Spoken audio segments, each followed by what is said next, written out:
55তে চুরি হয়েছে ভাই একটা দিনে। হ্যাঁ, 3টা 4টা দোকানে কিভাবে চুরি হয় এটা সম্ভব ভাই? এটা অবশ্যই যমুনার লোক যদি জড়িত না থাকে তাহলে ভাই একটা মার্কেটে একটা দিনের মধ্যে হ্যাঁ 4টা দোকানে চুরি কিভাবে হয় সম্ভব? রাজধানীর বৃহত্তম শপিং মল যমুনা ফিউচার পার্কে মোবাইল এবং স্বর্ণালংকারের দোকানে ভয়াবহ চুরির ঘটনায় ব্যবসায়ীরা বিক্ষোভে ফেটে পড়েছেন। বৃহস্পতিবার রাতে 3টি মোবাইল ও একটি স্বর্ণের দোকানে চুরির ঘটনায় ব্যবসায়ীরা দাবি করেন যমুনা ফিউচার পার্কের কর্তৃপক্ষের অবহেলার কারণেই এই ঘটনা ঘটেছে।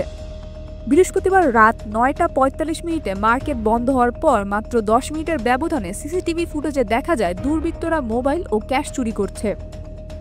ব্যবসায়ীদের দাবি ক্ষতির পরিমাণ প্রায় 1 কোটি টাকা। ঘটনার পর ক্ষতিগ্রস্ত ব্যবসায়ীরা কর্তৃপক্ষের বিরুদ্ধে নিরাপত্তায় অবহেলার অভিযোগ এনে বিক্ষোভে অংশ নেন। ব্যবসায়ীরা মার্কেটের সামনের রাস্তাও অবরোধ করেন। তাদের দাবি মার্কেট কর্তৃপক্ষ নিরাপত্তা নিশ্চিত করতে ব্যর্থ হয়েছে। ফেসবুক লাইভে এক ব্যবসায়ী বলেন, যমুনা ফিউচার পার্কের নিরাপত্তা ব্যবস্থা যদি যথাযথ হতো তাহলে এ ধরনের চুরি সম্ভব হতো না। শুক্রবার সন্ধ্যা পর্যন্ত পরিস্থিতি নিয়ন্ত্রণে রাখতে পুলিশ ও সেনাবাহিনীর সদস্যরা মার্কেট চত্বরে অবস্থান নেন। তবে তাদের উপস্থিতিতেও ব্যবসায়ীরা কর্তৃপক্ষের বিরুদ্ধে নানা স্লোগান দিতে থাকে। শুক্রবার দূর দূরান্ত থেকে মার্কেটে আসা ক্রেতা ও দর্শনার্থীরা চুরির ঘটনায় উদ্বুদ্ধ বিশৃঙ্খলার কারণে মার্কেটে প্রবেশ করতে পারেননি। তারা অভিযোগ করেন যমুনা ফিউচার পার্কে কেনাকাটার অভিজ্ঞতা নিয়ে আগেও তাদের বিভিন্ন সমস্যার সম্মুখীন হতে হয়েছে। বিক্ষুব্ধ ব্যবসায়ীরা অনির্দিষ্টকালের জন্য মার্কেট বন্ধের ঘোষণা দিয়েছেন। তারা জানিয়েছেন যদি নিরাপত্তা ব্যবস্থার উন্নতি এবং ক্ষতিপূরণের সুনির্দিষ্ট উদ্যোগ না নেওয়া হয় তবে তারা ব্যবসা গুটিয়ে নেওয়ার পরিকল্পনা করছেন।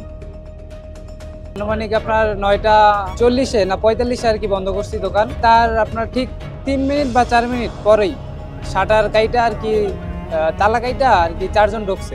2 জন বাইরে ছিল আর 2 জন ভিতরে ছিল। তারপর আমাদের মালামাল সব নিয়ে গেছে, ক্যাশ ছিল, সবকিছু নিয়ে গেছে। ফিউচার পার্ক কর্তৃপক্ষ জানিয়েছেন ব্যবসায়ীদের দাবি আংশিক মেনে নেওয়া হয়েছে এবং বাকিগুলো পর্যালোচনা করে দেখা হবে। এই চুরির ঘটনা এবং এর ফলে সৃষ্ট বিশৃঙ্খলা যমুনা ফিউচার পার্কের নিরাপত্তা ব্যবস্থার উপর গুরুতর প্রশ্ন তুলছে। দ্রুত কার্যকর পদক্ষেপ না নিলে ব্যবসা ও মার্কেট উভয়ের সুনাম ক্ষতিগ্রস্ত হওয়ার আশঙ্কা রয়েছে। ফাতেমা আক্তার মিম, চ্যানেল টুডে।